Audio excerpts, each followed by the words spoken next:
What's up, guys? Welcome back already for another match preview. It's moving fast actually, the last couple of weeks, but that's basically the last or the almost last full week. You know, we play Cagliari tomorrow in the Coppa. We play Monza, Fiorentina, and then I would say we'll have a 2-week break with a Super Coppa sandwich in between for no good reason at all. But it's Coppa Italia time. It's a game obviously that we need to win for obvious reasons. Like, you want to win the Coppa Italia. It's Cagliari at home. We didn't beat Cagliari at home the last time, and I put Douglas Luiz on the screen, and it was not intended to reference to the previous game. That's something else I want to talk about. But you need to start winning games, obviously in the league, but this is not a league game. You don't have an option. You know, it's Cagliari, it's Coppa Italia, so you need to win the next game ahead, and that's Cagliari at home. Like I said, a trophy. Inter 2-0. Inter 2-0. And that's what I was saying. I just tweeted it out that Inter are playing rubbish up to this moment, and they have two moments, a pen and one good opportunity, and it's 2-0, and this game closed. And the difference with us is we have all the control in the game, all the possession, and we cannot close out games. That's the massive difference right now. But yeah, we are here not to talk about Inter. We're going to talk about Juve. We're going to talk about the game as well, the lineup, and the news that came out today. So no presser, which is weird. Now, apparently, that has nothing to do with the last game against Venezia. That decision has been made or was made a week and a half ago. I don't know why. I really don't know why. I find it strange a little bit. Like, I find it really strange, actually, why there's no presser. I think this would be the perfect moment to actually have a presser. With all things going around, I think it would be for the best for everybody, just to clear the air and show that you're in control of this situation, or even act that you're in control of the situation. But we're not doing that, so no presser, so no Mota quotes. But there are some interesting things coming out concerning the game. First off, it's the tactical changes, which we'll talk in a sec.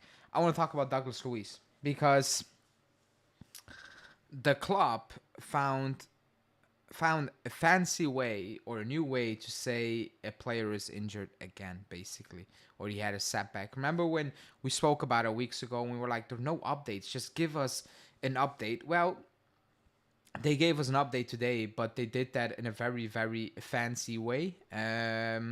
Basically saying that he's not really injured, but they're managing his workload, so it's a set program to see if he's going to be fit. He's injured. Like, he's injured.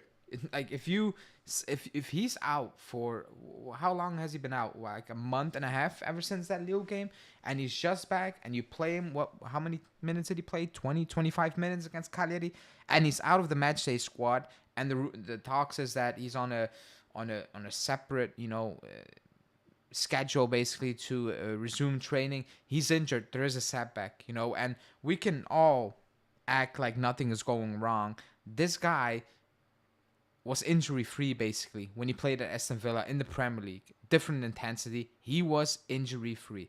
He cannot stay fit right now. So we can all talk about, oh, you're harsh on the club, or you're not being fair. You don't know what's happening behind the scenes. I don't know what's happening behind the scenes, but I know what's happening in front of me. And in front of me, this is happening. He's out again. Like, the club can dress it up as pretty as they want. There is a setback, and at one point, somebody's going to need to question the work that has been done or is not being done by whoever is in control of these situations, because this is not normal. Like, this is actually not okay, and it's costing you millions. It's costing you points. It's costing you more injuries, because more players are playing even more minutes. It's a mess. Like, it's actually a mess, because you had him back and he's gone basically already. Forget about the workload management. That's a load of BS. That's just saying, or not trying to say, he's injured again and it was all planned. It was not planned. Like, you do not plan to play Douglas Luiz 25 minutes and then plan already. Like, when I say plan, let's say last Friday, you go to the Continas and you're like, Douglas Luiz, you're going to play 25 minutes tomorrow, And on Monday, you're not going to be part of the matchday squad because you were going to put you on a different schedule. It's not going to happen. Like, that's just impossible. So something happened again with Douglas Luiz. What it is, I don't know. We will never know, I guess. But there is a setback. Will it be a week? Will it be 2 weeks? Will it be a couple of days? Who knows? Nobody knows. But he's out with an injury. Forget about the workload thing. That's just a load of BS because the club leaked absolutely nothing up to this point. Because I think even they know that it's getting ridiculous and they need to dress it up a little bit better than what it actually is this far. So no Douglas Luiz. So one less option for Thiago Motta again. That's the biggest issue right now. Obviously, besides the fact that you paid a lot of money for Douglas Luiz and you just cannot stay fit, like you cannot use him. So that's the financial aspect of that. But like the impact on the pitch, it's like you got a player, or Thiago Motta got a player, he cannot use him, and the players that are playing every single week are literally playing every single week, week in, week out, and they get less rest. So all things in, it's a bad situation. It's a weird situation. It's frustrating, because he just came back, and a lot of people still have high hopes for him. Well, these things are just not definitely not helping. It's just more things we shouldn't be talking about, to be honest, but we are talking about it right now. So that's extremely frustrating. So Douglas Luiz out, even though there were rumors a couple of hours before that news that he was going to start. So that tells you how much the media is actually informed with all this. That's why I don't think it's workload management. But that's me just saying. So Douglas Luiz out. That's the first point of discussion. The second point is that the tactical change. Now, that will lead up into the lineup and the prediction because it's not going to be a very long preview. There's no quotes and there's not much to say that we haven't said. But the news today, when I woke up, especially Gazzetta dello Sport, also Corriere dello Sport was kind of echoing the same thing that, and La Stampa as well, that Motta finally made the decision that he's going to make some tactical changes. Now, he didn't wake up overnight, and he's not going to do it, by the way, and I will explain that in a sec, but he didn't wake up after Venezia and he's like, well, something is wrong. Let me change something. Like, he knows things are wrong because he admitted to it. Excuse me. He admitted to it the last couple of weeks, saying that I need to play players out of position. It's my fault. I'm not helping them, but that's the situation. So he knows things are not going well. He knows that, He definitely knows that. So it's not, I just woke up and I realized, what? Let me move some players here and there. Like, he knows these things for a very long time as well, So that being said, the tactical changes the media was suggesting was a couple. One was Douglas Luiz playing behind Vlahovic. Well, that's definitely not going to happen because he's injured. The other one was Colt Miners dropping in a little bit. Yildiz coming inside, playing behind Vlahovic, but allowing Colt Miners to float to the left and Yildiz taking over. So a bit free floating. But basically the starting 11 on paper would mean Colt Miners sitting back a little bit deeper with Yildiz playing behind Vlahovic and Timothy Weah and Conceição playing, or even Nico Gonzalez as an option I saw as well. Now, as good as it sounds, and with good, I'm not even saying, it's smack on, it's going to work, because I don't know if it's going to work. Like, we need to try something. It's not going to happen. It's just not going to happen. Motta's not going to do that. He made it abundantly clear that right now, he's not even considering making a change, making a tactical change. And with tactical, it's just moving players around. Yeah, it's tactical, but like formation-wise, it's not really a change in formation. I think it's just a change on how players will perform in different roles, because certain players perform better in different positions, and certain players, I don't know if they perform better in different positions. However, we do know they're not performing in the current position. One of them is Colt Miners, who is atrocious on the ball. He's not involved at all in the game. Like, he can ghost, basically. If he runs a lot, he presses, fine. But, like, when we are in possession, he offers absolutely nothing, and it's not helping him. It's not helping us. Like, it's actually helping the other team, because he's a non-factor. That's what McKennie, for example, if you are a possession-based team, he's not very useful as a player. He isn't. Like if you, like I've said it many times from McKennie, let him make runs, whatever. If you want to play possession-based football and you want to keep it safe, fine. He's the man for the job.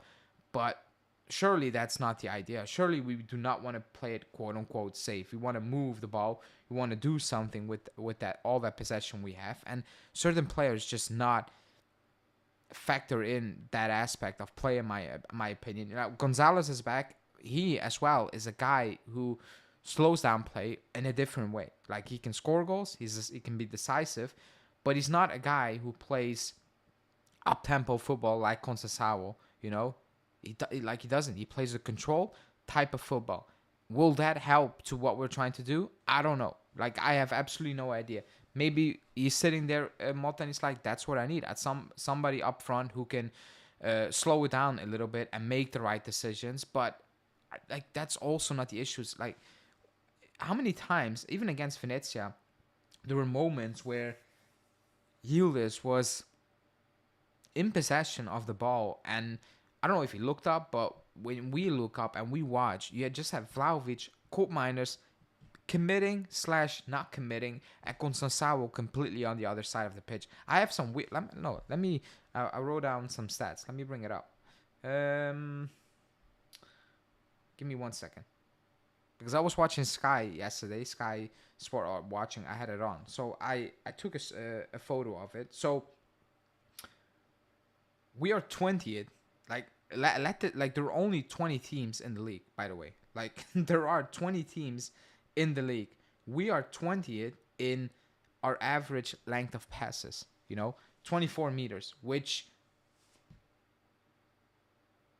tells you that we love to bop it around the back. That's the thing. We're 20th, like 20th, that last.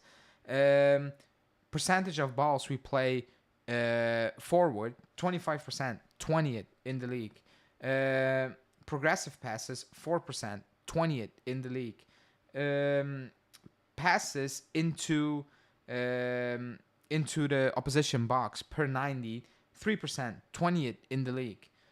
Passes, backwards passes. Let me see. Okay, backwards passes passed are on our own midfield, around midfield, but backwards basically.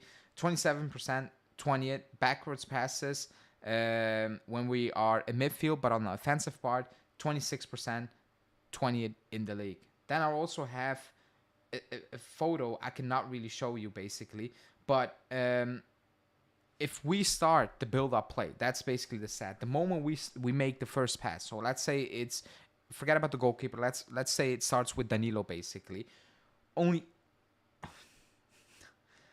I cannot even read it out. That's actually insane. So let's say Danilo picks up the ball into the box, or whatever, just outside of the box.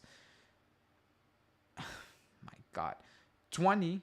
Let's call it 100 win 3 6 8. So 92% of the passes. So again, where the ball ends up basically from the moment we play the first pass to where the ball ends up, 92% of the times it ends up in our own half and you lose it or whatever. Only 8% of the time does it end up in the opposition box. So it doesn't include a switch of play. Like you need to have one or two passes at least to call it a sequence of passes. So a long ball, a throw in, a kick out, whatever, one touch and he kicks it out. That doesn't intense, So only 8% of the pass sequence, we start on our own half. Only 8% ends up over midfield in the attacking third of the midfield. That's insane. Like, that's actually insane. When I saw that stat, I needed to pause it and make a photo of it because I was like, nah, I need to read it again because we know it's not good, in that aspect that we keep the ball a lot on our own half. But that it was this extreme, I couldn't believe.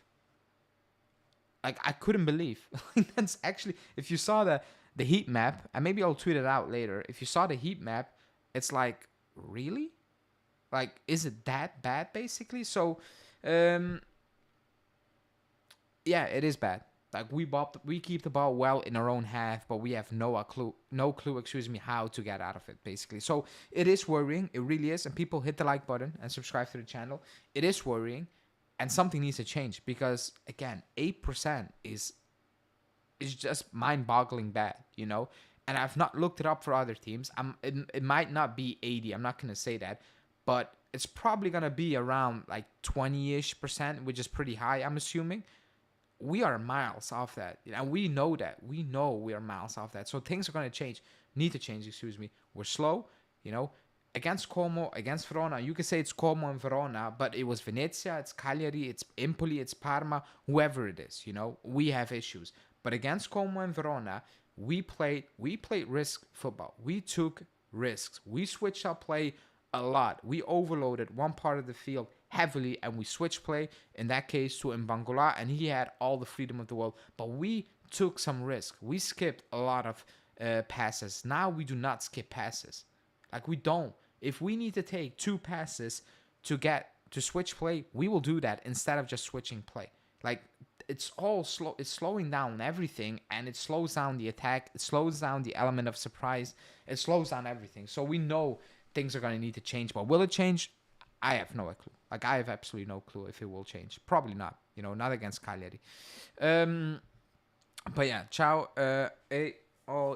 Motta ain't doing as for the Cagliari game. I agree. I'm going to be honest. I don't care about the cup game. I do care. I do care about the Coppa Italia because I want to win it. So I do care. It's not just the amount of passes. It's a slow pass. Yeah.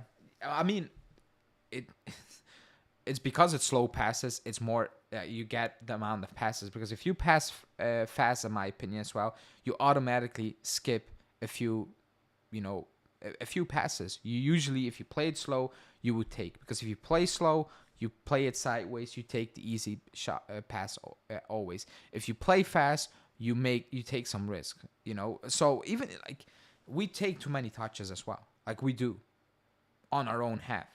We do. Like, we absolutely do. How many times does the ball go from Danilo to Kalulu and back until Kalulu plays it to Gatti, it goes to Savona, and then it ends up at Danilo again? Like, it's easy to defend. It really is easy. Especially, like, if you were doing that on the edge of the box and you were suffocating teams and playing volleyball, type football like City does, you will get the goal if you have the quality. You're just pinning them back. But we're not really pinning them back. We're pinning them back at the halfway line. Like, that's not really pinning back. That's easy defending, actually. So, yeah, I think Juve is doing more practice than usual. I don't think Luiz is that injury prone. No, he's not injury prone. That's what I said. Like, it's like, I don't know what it is, but somebody's doing a bad job. Let's move on. Let's move on to the expected 11, and the expected 11 is no changes. It's no changes besides Perin. That's it, you know. From what I've seen from Sky, obviously Douglas Luiz is not there, so he's not going to start. Gonzalez is not fit enough apparently to start the game as well, which sounds okay, sounds normal. Excuse me. And Weah was rubbish the other week. So the predicted lineup is just the usual lineup, you know, with no changes. And again, if there would be a change, you will see it immediately, you know, because that will mean Koopmeiners would play the 8 or whatever position, and Yildiz will come in, and Thuram will probably be benched, or you won't see it, and you will only see it on the pitch, because against PSV, on paper, it wasn't Koopmeiners on the left, Yildiz drifting in, but we did that the entire first half, and we closed out the game based on that first half, you know, and that was a very good game against PSV still, you know. We played freely, we overlapped, and so on. Obviously, I can be so back then, but that being said, I don't expect a change, because listening to Motta, he doesn't sound like a person or a coach who's ready to make changes, or is planning to make any sort of changes really soon. So that's it. That's a predicted lineup, you know. We're basically playing the Guardiola model in a worse form, possession for the sake of possession. We're playing the Guardiola model, but in front of the wrong 16-yard box, in front of our own 60-yard box, basically, and it's a notch slower than that. And There's no killer cross like De Bruyne just whipping it in, spamming in crosses, or Mahrez beating his man 1v1 on a consistent basis. That's not happening as well. So yeah, it's just not good right now. It's just not good enough, and that's just a reality. So my prediction for tomorrow, I'm gonna go 2-1. I'm gonna go 2-1. Why? I don't know. Like, I'm not confident that we will win a game. Like, there's no proof out there that we can win games right now. You know, there's no proof out there. I'm going to predict a win because you're still playing Cagliari. And I know I said that against Venezia, but I have no idea else what to say. You know, you need to win. It's a one-off game. You better win. You better do not take this to 90. You better not lose this game. So, yeah, you win. I think Adsi just starting tomorrow. Any info? I don't know. He's just about back in training, so I'm assuming no. I've not seen anything. Could be, but I've not seen it. Yeah. The good thing, it cannot end up in a draw. And either way, you're gonna need to finish the game. You know, is it with extra times or pen? You cannot really draw that game. You know, mindset wise. But I'm gonna go 2-1. And let's hope for the best. Basically. That being said, I'm gonna wrap this one up, people. Thanks for watching. Like the video, subscribe to the channel. As always, I'll be back tomorrow post game with my match reaction, and hopefully it's a good one. Hopefully we see some sort of improvement. Like even if we're reaching, like we need something at this moment in time, because otherwise you're just looking at it and you're like, this is a negative spiral, and we're just going down really, really quickly. But yeah, that's it for me, people. Again, thanks for watching. Enjoy your day or evening, and I will be back.